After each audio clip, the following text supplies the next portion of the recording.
Insurance claim की video की श्रृंखला में आज हम देखेंगे कॉम्प्रिहेंसिव इंश्योरेंस यानी व्यापक बीमा। जब व्यापारी स्टॉक, प्रॉफिट्स, एक्सपेंसेस और असेट्स इन सब का अलग अलग बीमा ना करा के इकट्ठा एक ही पॉलिसी में बीमा कराता है तो उसको हम बोलते हैं व्यापक बीमा यानी कॉम्प्रिहेंसिव इंश्योरेंस। कोई भी व्यवसायी चाहे तो इन सब का अलग अलग बीमा भी करा सकता है और चाहे तो इनका इकट्ठा बीमा भी करा सकता है।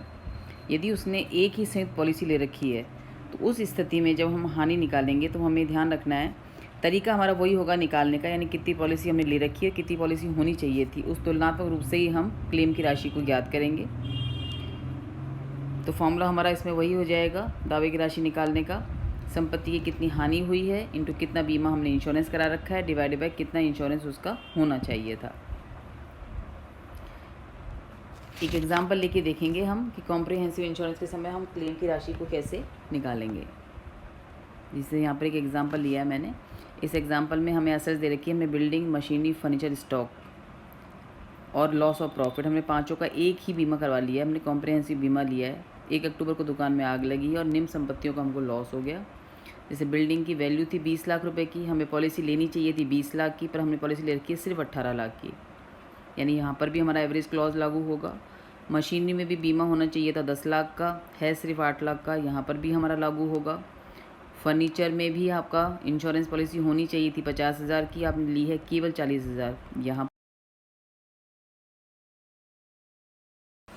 तो यहाँ पे अमाउंट ऑफ क्लेम हम जैसे बिल्डिंग का निकालते हैं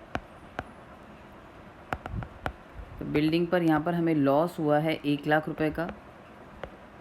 इसमें पॉलिसी हमने ले रखी है सिर्फ 18 लाख रुपए की, जबकि पॉलिसी होनी चाहिए कॉस्ट के बराबर। जो कॉस्ट है इसमें बिल्डिंग की आपकी 20 लाख रुपए। तो फॉर्मूला हो जाएगा हमारा amount of loss into actual amount of policy divided by policy to be taken. तो यहाँ पे हमारा अमाउंट ऑफ क्लेम निकल जाएगा। तो अमाउंट ऑफ क्लेम निकलेगा, यहाँ पे हमें लॉस हुआ है 1 लाख का, लेकिन हम सिर्फ 90,000 रुपये का यहाँ पर क्लेम कर सकते हैं। सेम ऐसे निकालेंगे हम मशीनरी में। मशीनरी में यहाँ पर हमें लॉस हुआ है 2 लाख रुपए का।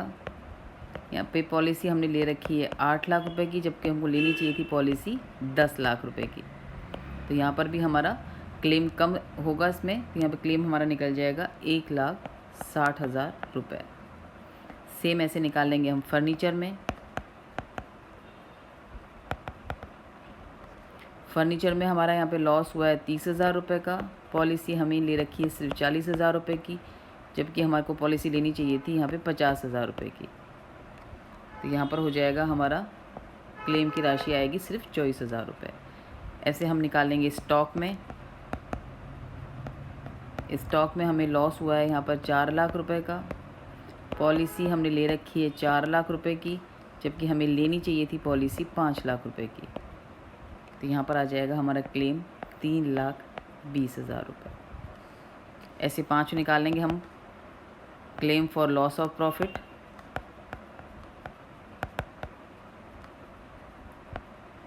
तो claim for loss of profit हम निकालते हैं। तो यहाँ पे इसके लिए लिखा है कि रमन ब्रदर्स ने 3 माह की क्षतिपूर्ति अवधि के लिए 4 लाख रुपए की लाभ की पॉलिसी ले रखी है, यानी कॉन्सिक्वेंटल इंश्योरेंस पॉलिसी हमारी 4 लाख रुपए की है। जो शॉर्ट सेल्स है वो 6 लाख रुपए की है। ग्रॉस प्रॉफिट रेशियो हमारा 20% है। औसत मासिक बिक्री यहाँ पर दे रखी है 2.5 लाख रुपए है, यानी दुर्घटना से तुरंत पीछे 12 महीने की जो हमें बिक्री चाहिए पॉलिसी टू बी टेकन निकालने के लिए, उसके लिए सिर्फ एवरेज मंथ सेल दे रखी है 2.5 लाख। इसको बेस मानते हुए हम निकालेंगे पॉलिसी टू बी टेकन। तो इसमें सबसे पहले निकालेंगे हम loss of profit, amount of loss of profit. तो यहाँ पर हमारी शॉर्ट सेल्स है 6 लाख रुपए की। इसका फॉर्मूला हो जाएगा हमारा short sales multiplied by gross profit ratio. तो यहाँ पर शॉर्ट सेल्स है हमारी 6 लाख रुपए की, ग्रॉस प्रॉफिट रेशियो है हमारा 20%, तो लॉस ऑफ प्रॉफिट निकल जाएगा हमारा 1,20,000 रुपये। अब सेकंड हम निकाल लेंगे पॉइंट इसके अंदर, पॉलिसी टू बी टेकन। तो पॉलिसी टू बी टेकन के लिए यहाँ पे हम लेंगे 12 मंथ्स की sales immediate before the date of fire. तो यहाँ पर हमें सिर्फ ये दे रखी है कि पर month average monthly sales 2.5 lakh रुपए की है। हम साल भर इसी को बेस मान के लेंगे तो हमारी सेल्स हो जाएगी 30 लाख रुपए। एस्टिमेटेड इंक्रीज की प्रश्न में कोई सूचना नहीं है तो मान लेंगे वह नील रहा होगा, इनटू हम कर देंगे जीपी रेशो। तो ये हमारा पॉलिसी टू बी टेकन यहाँ पर है 6 लाख रुपए। तो यहाँ लॉस हुआ है 1,20,000 का। पॉलिसी टू बी टेकन हमारी 6 लाख रुपए की, और एक्चुअल पॉलिसी जो हमने ली है, एक्चुअल पॉलिसी जो हमने ले रखी है वो ले रखी है हमने सिर्फ 4 लाख रुपए की। तो यहाँ पर भी हमारा फॉर्मूला निकल जाएगा सेम कि हमारा लॉस हुआ है यहाँ पर हमें 1,20,000 का, पॉलिसी हमने ले रखी है 4 लाख रुपए की, जबकि पॉलिसी हमें लेनी चाहिए थी 6 लाख रुपए की। तो ये निकल जाएगा हमारा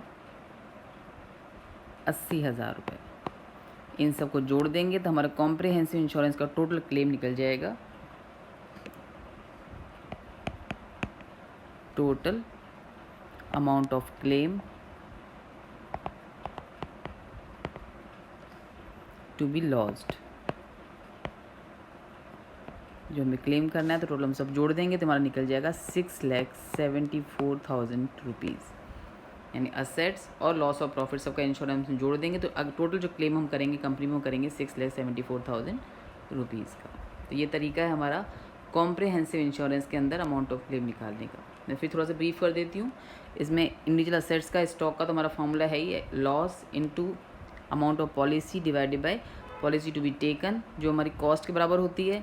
इससे हम निकाल लेंगे लॉस और प्रॉफिट निकालने तरीका वैसा ही है जैसा हमने पिछले वीडियोज़ में देखा था, यानी पहले हम निकालेंगे शॉर्ट सेल्स, उसको मल्टीप्लाई करेंगे ग्रॉस प्रॉफिट रेशियो से, तो हमारा लॉस ऑफ प्रॉफिट निकल जाएगा।